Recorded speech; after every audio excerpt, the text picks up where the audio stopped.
नमस्कार दोस्तों, मैं श्रवण गुप्ता आप सभी लोगों का अपने YouTube चैनल माँ महेश्वरी बीएससी कोचिंग क्लासेस में स्वागत करता हूं। और हम आप लोगों को एमएससी थर्ड सेम की मैथमेटिक्स की first book functional analysis first class unit by unit syllabus बता रहे थे। और हमने फर्स्ट यूनिट का सिलेबस बता दिया था कि हमें इस यूनिट में कौन कौन टॉपिक पढ़ना है और ये टॉपिक क्या होते हैं, इन्हें बेसिक रूप में थोड़ा सा इनके बारे में बताया था। क्योंकि हम जो सिलेबस पढ़ रहे हैं तो एक साथ सारे टॉपिकों को पूरा एक्सप्लेन नहीं कर सकते, क्योंकि मैथ बीएससी एमएससी मैथमेटिक्स के टॉपिक हैं, बड़े होते हैं। और इसीलिए हम इनके बारे में जो थोड़ा बेसिक तो बताते जा रहे थे कि होते क्या हैं। हम इन्हें पहले बीएससी में पढ़कर आए हैं कि हमारे लिए नए टॉपिक हैं। बीच में हमारे पेपर थे जिससे हम आप लोगों को कंटिन्यू आगे की यूनिट का सिलेबस नहीं बता पाए। अब हम यहाँ पर जो आगे की यूनिट थी उनका हम आप लोगों को, और जो आगे की यूनिट थी हम फिर दोबारा उन्हें स्टार्ट कर रहे हैं। तो आज के लेक्चर में हम सेकेंड यूनिट का सिलेबस देखेंगे। सेकेंड यूनिट में हमें कौन कौन टॉपिक पढ़ने हैं। इनमें सेकेंड यूनिट में भी हमें ज़्यादा टॉपिक नहीं पढ़ने, 4 से 5 टॉपिक हैं। एक दो टॉपिक पहली वाली यूनिट से ही रिलेटेड है। तो स्टार्ट करते हैं अपनी यूनिट सेकंड। तो यूनिट सेकंड में हमें 4-5 टॉपिक पढ़ने हैं, जिनमें से हमारा जो पहला टॉपिक है, तो हमारा पहला टॉपिक है finite dimensional norm linear space and सब स्पेस। तो नॉर्म लीनियर स्पेस हम यूनिट फर्स्ट में पढ़कर आए हैं कि होता क्या है। नॉर्मल सी बात है, किसी भी चीज को पढ़ें, यदि हम उसे बेसिक रूप से जान लें तो वो चीज हमारी आसानी से और अच्छे से क्लियर हो जाती है, और उससे संबंधित जो और टॉपिक है वो क्लियर करने में भी हमें मदद मिलती है। स्पेस के लिए पहले हमने बताया था, यदि हमें कोई समुच्चय ले लें, उस समष्टि को क्या बोलते हैं, समष्टि बोलते हैं। समष्टि स्पेस मतलब समष्टि। यदि हमने कोई समुच्चय ले लिया कि माना हमने एक समुच्चय लिए हैं 0 1 2 3 dash dash dash -1 -2 -3 dash dash dash, एक हमने समुच्चय लिया। समुच्चय अगर कैसे हैं, हमारे इसमें अनंत अवयव है, अर्थात ये हमारा कैसा है, एक अनंत समुच्चय है। तो हमने डैश डैश कर दिया है, प्लस वाले माइनस वाले, तो हमारा ये समुच्चय हो गया। अब ये समष्टि बोलते हैं, इसे हम समष्टि भी कह सकते हैं। अब ये समष्टि है, लेकिन क्या लिखा है, नॉर्म लीनियर स्पेस, तो ये एक स्पेस हो गया। अब ये स्पेस से लीनियर स्पेस, रेखीय समष्टि कब कहलाएगा, या नॉर्म लीनियर स्पेस क्या कहलाएगा, या फिर लीनियर स्पेस को हम बोलते हैं वेक्टर स्पेस, तो वेक्टर स्पेस कब कहलाएगा। या और भी अन्य प्रकार के स्पेस होते हैं, आंतर गुणन समष्टि, इनर प्रोडक्ट स्पेस, वो कब कहलाएगा। दूरी समष्टि, मैट्रिक्स स्पेस, वो कब कहलाएगा। तो यदि हम स्पेस जान जाएं तो नॉर्मल सी बात है, कोई भी स्पेस दिया गया समष्टि, वो जिस प्रकार की भी समष्टि की शर्तों का पालन करेगी तो वो उसी प्रकार की समष्टि कहलाएगी। या हम कह सकते हैं कि ये स्पेस एक कैसी है, वेक्टर स्पेस है। हर स्पेस की अपनी कंडीशन या शर्तें हैं, और इसे स्पेस को कोई भी स्पेस बनने के लिए उसकी शर्तों का पालन करना होगा। तो हम इसकी सहायता से जब किसी की परिभाषा लिखेंगे जानेंगे तो आसानी से उसकी परिभाषा लिख सकते हैं। और हम मतलब हमें अलग अलग बार बार लैंग्वेज बदलनी नहीं पड़ेगी, केवल हमें सबकी अपनी अलग अलग शर्तें पता हो। अब फाइनाइट डायमेंशनल क्या होता है, तो फाइनाइट मतलब क्या होता है, परिमित होता है। और डायमेंशनल मतलब विमा, अर्थात ये क्या है, परिमित विमी है, अर्थात इसकी विमा परिमित है। तो इसकी विमा कैसे देखते हैं, तो विमा के लिए एक आधार होता है, हर सदिश समष्टि का आधार होता है। ये बीएससी में थ्योरम है, और इसके आधार के लिए हम इसका ही इससे क्या बनाएंगे, उपसमुच्चय, सबसेट। यदि हम कुछ सबसेट ले लें, यदि हमने ले लिया इसका 2 1 3 ऐसा कुछ भी ले लें कुछ अवयव का, और इसकी जब अवयव लेंगे तो ये इसका उपसमुच्चय कहलाएगा। यदि ये उपसमुच्चय आधार की भी शर्तें होती हैं कि कोई भी इसका उपसमुच्चय इसका आधार कहलाएगा या होगा यदि वो निम्न शर्तों का पालन करे। तो ये क्या बन जाएगा, आधार बन जाएगा, क्योंकि इसके क्या कर सकते हैं हम, अनंत उपसमुच्चय बना सकते हैं। और तब इसके बहुत सारे आधार बोल दिया जाए, इसके आधार तो कई सारे होंगे, लेकिन जो आधार है उनमें से जो सबसे बड़ा सेट उपसमुच्चय होगा हम उसे इसका आधार मानेंगे। लेकिन उपसमुच्चय कई बनाए जा सकते हैं, तो सभी उपसमुच्चय इसका आधार नहीं होंगे। जो आधार की परिभाषा का पालन करेंगे वही इसका आधार होंगे। और जब ये इसका आधार बन जाएगा, यदि इसके आधार में विमा के अवयवों की संख्या परिमित है तो हम क्या कहेंगे, इसका यदि आधार परिमित है तो इस सदिश समष्टि भी परिमित होगी। यदि इसका आधार परिमित नहीं है तो इसकी सदिश समष्टि परिमित नहीं होगी। और ये हो गया। तो फाइनाइट डायमेंशनल कब बोलेंगे, आधार से। पहले हम आधार इसके जो उपसमुच्चय बनाएंगे और देखेंगे इसका कौन सा उपसमुच्चय आधार की शर्तों का पालन करता है, अर्थात कौन इसका आधार है। और इसके साथ आधार, अब इसकी विमा फाइनाइट विमा है। फाइनाइट मतलब सीमित, परिमित, जिसे गिना जा सके, जिसका एक मान हो। तो इसका मान कितना होगा, तो इसके आधार में जितने अवयव होंगे उतनी इसकी विमा होगी। यदि इसके आधार में 5 अवयव हैं तो ये फाइनाइट विमा तो है, फाइनाइट परिमित विमी तो है। ये परिमित मतलब उसका एक मान होना चाहिए, परिमित जिसका मान हो, तो ये क्या होगा, इसकी विमा 5 हो जाएगी। यदि इसके आधार में 3 अवयव हैं तो इसकी विमा 3 हो जाएगी। इस प्रकार उसकी विमा चेक कर देख सकते हैं।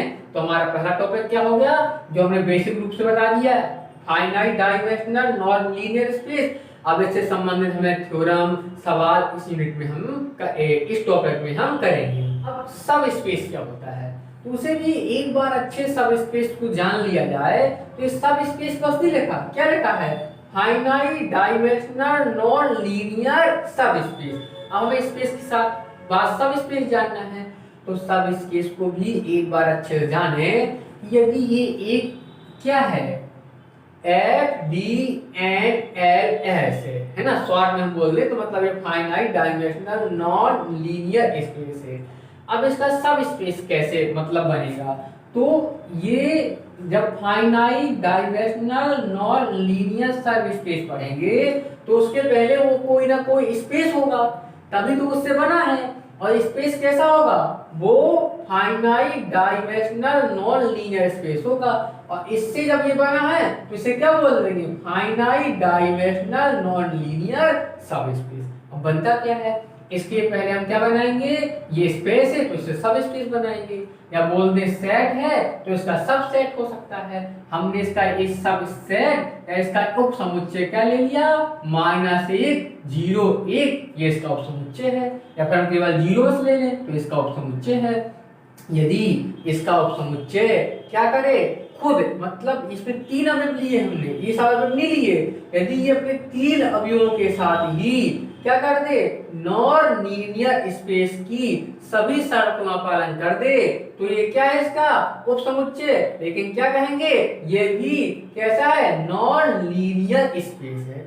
तो कहेंगे इसका नाम दे दे, इसका नाम हमने दिया बी, इसे दे दे B1, तो क्या कहेंगे, इसका रिलेशन तो अलग हो गया, लेकिन इसकी बस बात करें तो कहेंगे B1 भी नॉन लीनियर स्पेस है। लेकिन ये खुद तो स्पेस होगा, लेकिन इसका क्या कहेगा, इसका कहलाएगा नॉन लीनियर सब स्पेस। क्यों, क्योंकि ये इससे बना है। यदि ये इसका सब सेट है तो इसकी संबंध हम इससे निकालेंगे तो खुद को होगा नॉन लीनियर स्पेस, लेकिन इसका कहलाएगा नॉन लीनियर सब स्पेस से आएगा। अब फाइनाइट विमा तो इसका भी आधार होगा, क्योंकि फिर में क्या है, प्रत्येक सदिश समष्टि का आधार होता है। और इसे बोलते हैं बीएससी में आधार की अस्तित्व में, जो बीएससी फाइनल की फर्स्ट बुक में मिलती है पढ़ने को हमें। इसके आधार में भी जितनी विमा होगी तो उसकी विमा कहलाई जाएगी, है ना।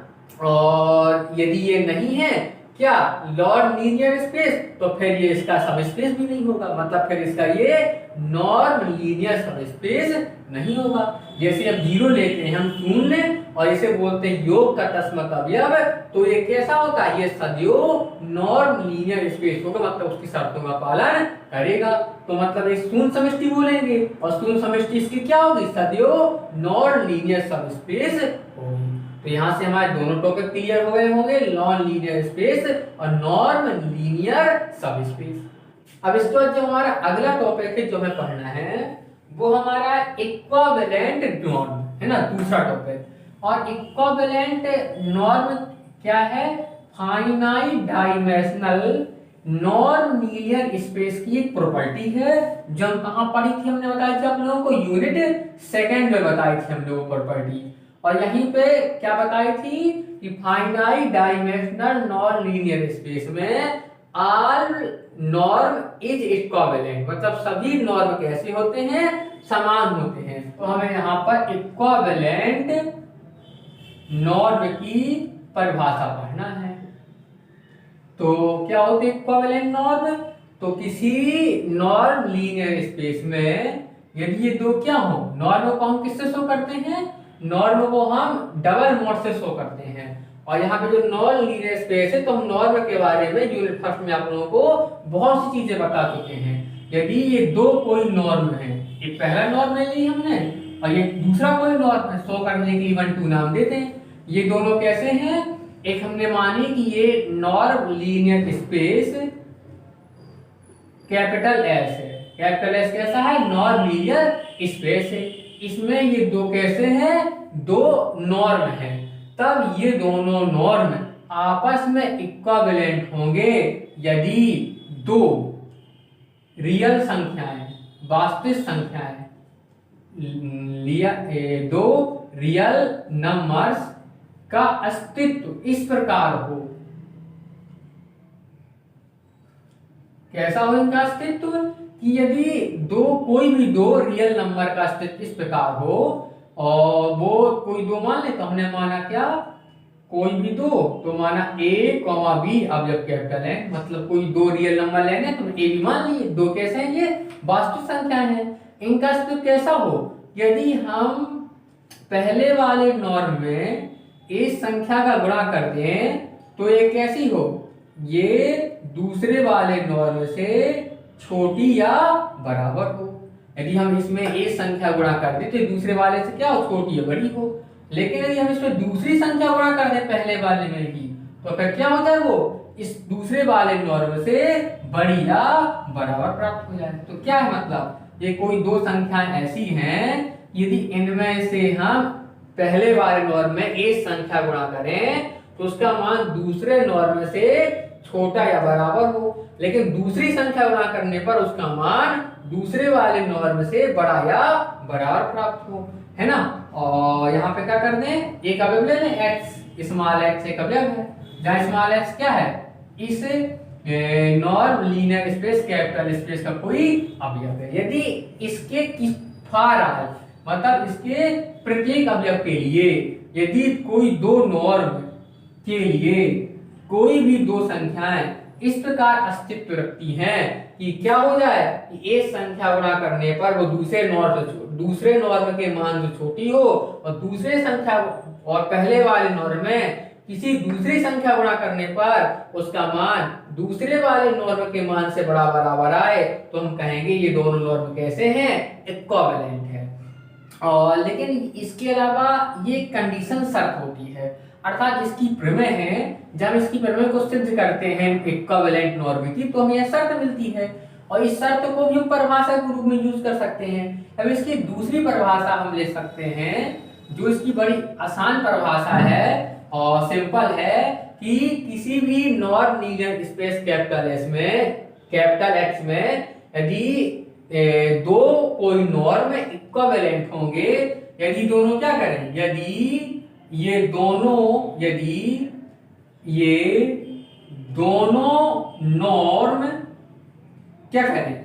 Non linear space capital S में समान टोपोलॉजी पढ़ा है, और टोपोलॉजी का है फर्स्ट सेकेंड से हमें पढ़ने को मिलता है, समान टोपोलॉजी जनरेट करें, है ना। ये समान टोपोलॉजी उत्पन्न करें ऐसे कोई भी दो नॉर्म, तो क्या कहेंगे? वो दोनों नॉर्म कैसे हैं? इक्विवेलेंट है। क्यों? क्या करते हैं? वो समान टोपोलॉजी जनरेट करते हैं।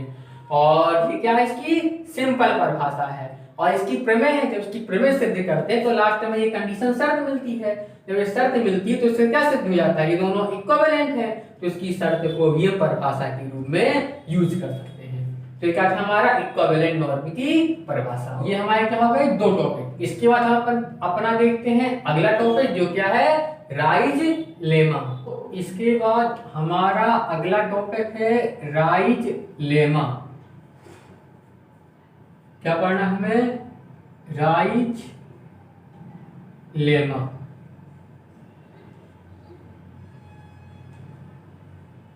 तो एक गणितज्ञ थे राइज, जिन्होंने किससे संबंधित, नॉन लीनियर स्पेस से संबंधित अपनी एक परिकल्पना या अपना एक सिद्धांत दिया, जिसे हम राइज लेमा के नाम से जानते हैं, या इसे हम राइज थ्योरम भी कह देते हैं।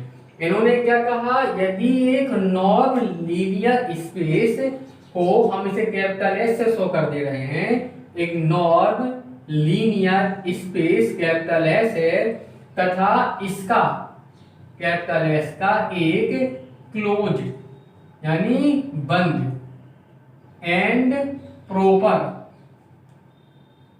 है ना, इसका एक क्लोज और प्रॉपर सब स्पेस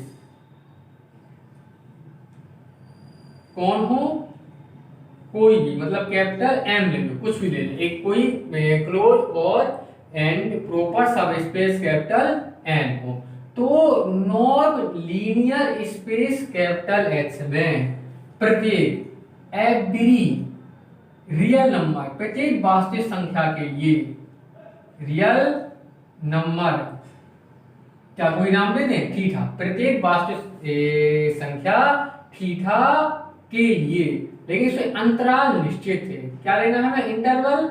हमें जो इंटरवल लेना है वो लेना है 0 से 1, है ना, अंतराल 0 1 में। अब अंतराल 0 1 लेना तो कौन सा लेना है, क्लोज। तो मतलब हम क्या लेंगे, बंद, बड़ा कोष्ठक, मतलब संवर्त अंतराल लेना है जिसमें 0 भी आएगा और 1 भी शामिल होगा, के लिए इंटरवल 0 1 में एक अवयव या एक एलिमेंट जेड अवयव कैपिटल एक्स, मतलब कैपिटल एक्स का एक अवयव है जेड, है ना, और का अस्तित्व इस प्रकार होगा, एक अवयव जेड का अस्तित्व इस प्रकार होगा, यदि हम जेड का नॉर्म निकालें मानक, तो कितना प्राप्त होगा, वो हमें प्राप्त होगा 1 प्राप्त होगा। और यदि हम जेड माइनस स्मॉल एक्स का नॉर्म निकालें तो वो क्या प्राप्त होगा, उस संख्या थीटा से बड़ा प्राप्त होगा, है ना, वो क्या होगा, उस संख्या थीटा से बड़ा होगा या बड़ा बराबर होगा। जहां जो स्मॉल एक्स है, तो स्मॉल एक्स क्या है, तो फॉर ऑल स्मॉल एक्स अवयव कैपिटल एक्स, मतलब स्मॉल एक्स भी कैपिटल एक्स का अवयव है और जेड भी कैपिटल एक्स का अवयव है।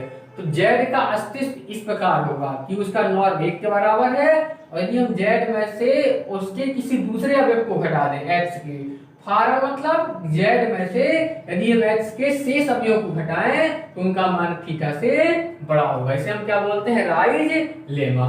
तो किसके लिए, नॉन लीनियर स्पेस के लिए। तो एक हमने नॉन लीनियर स्पेस मान लिया, उसमें हमें सब स्पेस लेना है, सब स्पेस कितना लिया, कैपिटल एन, क्योंकि यहाँ कैपिटल एन होगा, है ना, कि जो स्मॉल एक्स है वो किसका अवयव है, एम का, और जो जेड किसका अवयव है, एक्स का, मतलब सब स्पेस कैपिटल एम हो तो 0 1 अंतराल में प्रत्येक रियल नंबर, इस अंतराल में जितनी वास्तविक संख्या है उनके लिए जेड में एक अवयव किस प्रकार होगा, अस्तित्व इस प्रकार होगा। यदि हम जेड का मानक निकालेंगे तो 1 आएगा, जेड माइनस एम का जो मानक निकालेंगे वो थीटा से बड़ा होगा, मतलब उस संख्या से बड़ा होगा, और इसे हम कहते हैं राइज लेमा।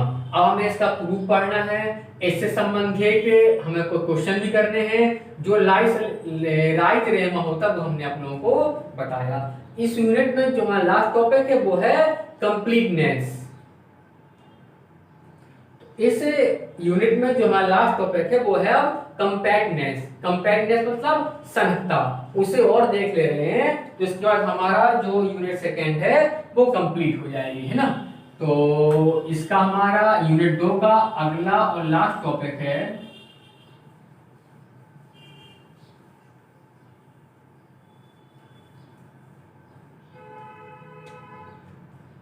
कंपैक्टनेस।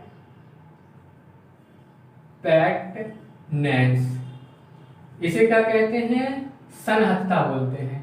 कंपैक्ट मतलब सन्हत और कंपैक्टनेस मतलब सन्हतता। और ये जो टॉपिक है ये हमें बीएससी में पढ़ने को मिलता है। बीएससी सेकेंड बुक में वहां पे शुरुआत होती है सन्हत क्या है, सन्हत समुच्चय क्या है, और इसके इस गुण को बोलते हैं सन्हतता। तो बीएससी में पढ़ के आए हैं, तो इसकी जो परिभाषा देख ले पहले। तो बड़ा इसका परिभाषा जो है आसान है, और इसकी परिभाषा के पहले में 2-3 चीजें आनी चाहिए कि कवर की परिभाषा में कवर क्या होता है। कवर क्या बोलते हैं हिंदी में? आवरण। हम आवरण का अर्थ निकालें तो उसे आसानी से समझ जाएंगे। और एक हम पढ़ेंगे उप आवरण, जिसे हम क्या बोलते हैं? सब कवर। हमने क्या बोला था? सब में आता है ये, सब का उप समुच्चय बनाया जा सकता है, और सब में होता है समूह में उप समूह, आवरण में उप आवरण, स्पेस में सब स्पेस, है ना। तो इसकी परिभाषा एक बार यदि हम देख ले कैसी, मतलब ये हम किस प्रकार लिखेंगे, तो सब में कंडीशन बदल जाएगी, तरीका पूरा वही रहेगा हमारा। तो आवरण क्या होता है? आवरण हम क्या जानते हैं? आवरण में कोई भी चीज किसी का आवरण होगी या उसे पूरी तरह क्या कर ले? ढक ले। यदि एक बॉक्स है तो इसका आवरण कैसा होगा? जो इसे पूरी तरह ढक ले। यदि पूरी तरह ढक नहीं पा रहा है, हमारा बॉक्स इतना है और कोई इसे पूरी तरह नहीं ढक पा रहा है, तो कहेंगे इसका आवरण नहीं है। तो यहाँ पे बताया गया कि यदि एक समुच्चय कैपिटल X है, कैपिटल X क्या है? हमारा एक सेट है, तो हम इसके क्या बना दें? सब सेट बनाए बहुत सारे। हमने इसे छोटे छोटे सब सेट में डिवाइड कर दिया, और क्या नाम दे दिया? Small h1, small h2, small h3, small h4, 4 में डिवाइड कर दिया। फिर हमने इन सब का संघ ले लिया, यूनियन ले लें हम। यदि हम इन सब का यूनियन ले लें और इनके यूनियन को शो कर दिया P से, कि हमने इनका यूनियन लिया तो इसका यूनियन P माना, तो हम P को ऐसे ले सकते हैं I बराबर 1 से कहाँ तक गए? 4 तक, तो 4, I बराबर 1 से 4 तक यूनियन। और किसका है? P में I बराबर 1 से 4 तक जाना है, और यहाँ पे X के रूप में लिखा है, तो ऐसे भी शो कर सकते हैं। तो जब हम इसका यूनियन ले लेंगे तो यहाँ पे हाँ एक्स आई कर दे, है ना, तो ठीक है ऐसे में, है ना। तो ये हमारा यूनियन होगा। तो जो P की वैल्यू है, यदि ऐसा करने पर जो P का मान आए और P का मान किसके बराबर? कैपिटल X के बराबर हो, तो हम क्या कहेंगे? इस P को इसका कवर कहेंगे, आवरण। तो नॉर्मल सी बात है, यदि हम इसे छोटे छोटे पार्ट में तोड़ देंगे, फिर उन पुनः पार्टों को फिर एक साथ जोड़ेंगे, तो जो वैल्यू हमें प्राप्त होगी वो नॉर्मल सी बात उसके क्या होगी? बराबर होगी, क्योंकि किससे बना? इसी से बना है। और जब बराबर होगी तो उसके आवरण बोल देंगे। क्यों? क्योंकि जब P का मान इसके बराबर है तो हम क्या कहेंगे? P से ढक लेता है, क्योंकि इसका मान बराबर है। कहीं पर हम X के जरूरत हो और S के स्थान पर P लिख दें, तो केवल H P में अंतर रहेगा, उसके मान में और उसके अवयव में कोई अंतर नहीं रहेगा। तो क्या है? P ने H को ढक लिया, क्यों? इसके बराबर है, तो इसे बोलेंगे इसका आवरण। अब सब आवरण क्या ले लें? तो यदि हम इसके X के अवयव हो, उसके अवयव से इसका सबसेट उपसमुच्चय बना दें, और उसके लिए भी उसका एक क्या हो? आवरण हो, इसके उपसमुच्चय का भी आवरण हो। तो यदि उसके उपसमुच्चय का आवरण है तो क्या कहेंगे? कि वो इसका क्या कहलाएगा? उपावरण। अर्थात इसका हमने क्या बनाया? उपसमुच्चय। क्या नाम दे दिया? Y। और Y का भी आवरण कितना है? Q। तो Y का आवरण Q है, लेकिन Q इसका क्या कहलाएगा? उपावरण।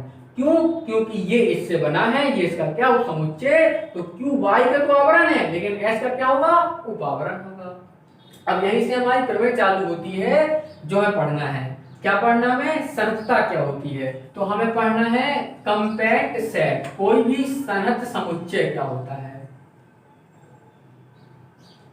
सन्हत समुच्चय तो कैपिटल H से एक समुच्चय है, तो जो हमने परिभाषा समझी वही यहाँ पे अप्लाई कर देंगे।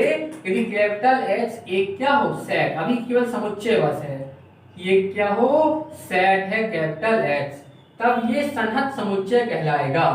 यदि इसका प्रत्येक विवृत आवरण, इसका प्रत्येक विवृत आवरण, तो विवृत समृत है पता होना चाहिए। विवृत क्या होता है? छोटे कोष्ठक को हम बोलते हैं खुला अंतराल 0 2। इसका मतलब है कि इसमें ना तो 0 शामिल है ना 2 शामिल है। 0.1 से लेकर कहां तक की 1.9 तक की सारी संख्याएं आती हैं, मतलब 20 की संख्या। इसे हम बोलते हैं खुला अंतराल या विवृत अंतराल। और बड़ा कोष्ठक लिख दें तो इसमें मतलब क्या है? 0 से 2 तक, मतलब 0 और 2 शामिल है। इसे हम बोलते हैं बंद अंतराल या समृत अंतराल। उसी प्रकार समुच्चय लगा दो तो खुला समुच्चय या विवृत समुच्चय, बंद समुच्चय या समृत समुच्चय। और इसमें इसे क्या बोलते हैं हम? इसमें केवल आंतरिक बिंदु आते हैं विवृत में, इसमें आंतरिक बिंदु भी आते हैं और साथ में सीमा बिंदु भी आते हैं। बीच वाले को बोलते हैं हम आंतरिक बिंदु, किनारों वालों को हम बोलते हैं सीमा बिंदु। मतलब समृत वाले में सीमा बिंदु शामिल होते हैं और विवृत वाले में सीमा बिंदु शामिल नहीं होते। बीच की तो जाने कितनी सारी संख्याएं हम ले सकते हैं या फिर इसमें हो सकती हैं। तो इसका प्रत्येक विवृत आवरण क्या रखता हो? इसका प्रत्येक विवृत आवरण एक परिमित उप आवरण रखता हो, परिमित उप आवरण रखता हो। तो उप आवरण की परिभाषा समझ ली हमने, वो कैसा होता है? परिमित। अर्थात यदि इसका एक सेट हमने Q बनाया तो Q परिमित कब होगा? यदि Y लिया तो Y परिमित कब होगा? जब Y में जो अवयवों की संख्या है, Y में जो अवयव है वो कैसे हो? परिमित। यदि हमने Y पे सब सेट लिया, सेट ले लिया, हमने बताया इसमें 1 2 3 4 हैं। कितने अवयव आते हैं? 4 गिन सकते हैं। इनमें अवयवों की संख्या परिमित है तो Y परिमित समुच्चय है। तो जो आवरण जो बनेगा इसका तो वही परिमित होगा। यदि हम यहाँ पे डैश डैश करते हैं तो इसमें क्या है? अवयव नहीं पता कितने सारे, तो Y कैसा है? अपरिमित सेट है तो उसका आवरण भी कैसा होगा? अपरिमित। अर्थात प्रत्येक विवृत आवरण एक परिमित उप आवरण रखता हो तो ऐसे समुच्चय को हम बोलते हैं सन्हत समुच्चय। और इसका जो गुण होता है वो क्या कहलाता है? सन्हतता, कंपैक्टनेस कहलाता है। और यदि ये सन्हत समुच्चय क्या बना ले? समष्टि बना ले, सदिश समष्टि बना ले, तो उसे बोलते हैं सन्हत सदिश समष्टि। यदि वो क्या बना ले? मतलब सदिश समष्टि या मानक समष्टि दोनों सेम होती हैं। या बना ले रेखीय समष्टि या सदिश समष्टि, लीनियर स्पेस या वेक्टर स्पेस दोनों समान होती हैं। या क्या बना ले? मानक सदिश समष्टि या मानक रेखीय समष्टि, है ना? तो वो क्या कहलाएंगे? उसे हम बोलेंगे सन्हत मानक रेखिक समष्टि। अर्थात समुच्चय यदि हमने सन्हत लिया था तो वो समष्टि भी कैसी होगी? सन्हत समष्टि होगी। तो इसके ये गुण होंगे, ये हो गए इसकी कंडीशन कब सन्हत बनेगा, इसके गुण को सन्हतता कहते हैं। इससे संबंधित सवाल लगाएंगे, सिद्ध करेंगे कोई समुच्चय सन्हत है कि नहीं है, और उसकी आवरण की परिभाषा पहले पढ़ेंगे। इनसे संबंधित कुछ थ्योरम भी करेंगे। ये तो हमारा केवल क्या है? टॉपिक। ये टॉपिक होता क्या है? तो यहाँ पर हमारी यूनिट 2 में जितने टॉपिक थे वो हमने बता दी। यूनिट 2 का सिलेबस कंप्लीट होता है। इसमें ज्यादा टॉपिक नहीं है, 4 पार्ट टॉपिक ही है। नॉर्म लीनियर स्पेस हम पहले पढ़ के आए थे। तो यहाँ पे हमें क्या पढ़ा हमने? यहाँ पर हमने परिमित, उसकी परिमित विमा, जैसे क्या बोलते हैं हमसे फाइनाइट डायमेंशनल, कि परिमित विमी नॉर्म लीनियर स्पेस के बारे में जाना तो हमें विमा पता होना चाहिए। और परिमित विमी नॉर्म लीनियर स्पेस क्या वो पढ़ना है। इसका सब स्पेस क्या होता है वो पढ़ना है। इक्विवेलेंट नॉर्म ये वाला टॉपिक पढ़ना है, ये इक्विवेलेंट नॉर्म क्या होते हैं, और राइज लेमा पढ़ना है। फिर अगला टॉपिक क्या हमारा? कंपैक्टनेस। इस प्रकार हमें कुल 5 टॉपिक पढ़ने हैं और 5 टॉपिक के कहाँ हमारी यूनिट 2 में। और इसके बाद अगले लेक्चर में हम देखेंगे यूनिट 3। यूनिट 3 में हमें कौन कौन टॉपिक पढ़ने हैं और यूनिट 3 का सिलेबस क्या है। ये लेक्चर में बस इतना ही। इसके बाद मिलते हैं आप लोगों से नेक्स्ट लेक्चर में। तब तक के लिए नमस्ते, जय हिंद।